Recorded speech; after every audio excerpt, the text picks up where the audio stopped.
Përshëndetje të gjithëve, atëherë jemi me analizën teknike javore dhe sot do analizojmë Euro GBP, Euro CF dhe Euro USD. Fillimisht shkojmë në charte, jemi në Euro GBP dhe në qoftë se shohim Euro GBP ndodhet në një zonë të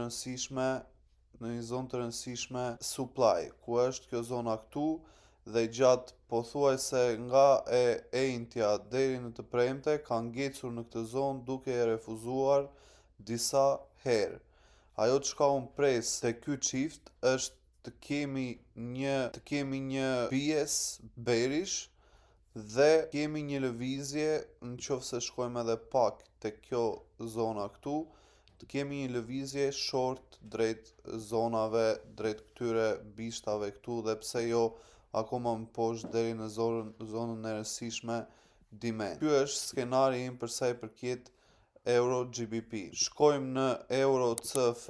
Euro CF për momentin ndodhet në një zonë të rëndësishme supply, nëse e shohim kjo zona ka sjell këtë rënien e fortë këtu dhe tani kemi bërë një refuzim i cili ka qenë ky këtu, një refuzim i cili ka qenë ky këtu dhe tani kemi ngecur te zona përsëri. Ajo çka pres unë është që nga e anët kemi nëse na jepen një konfirmim bearish, të kemi një bies bearish duke patur një rënje deri në zonën më të afërt demand. Kjo është skenari im për sa i përket Euro CF.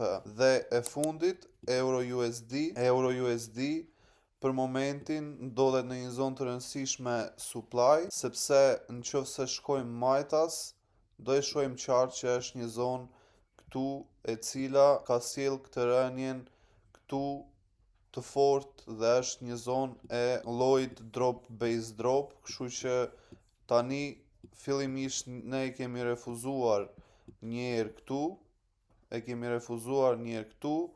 ajo çka unë pres është që të kemi dhe një lëvizje që do ngjante me një lëvizje korrigjuese rritëse dhe më pas skenari im është skenari bearish, ku më pas do shohim një lëvizje drejt zonës më të afërt demand. Kjo ishte dhe analiza teknike për këtë javë. Shihemi në analizën e radhës.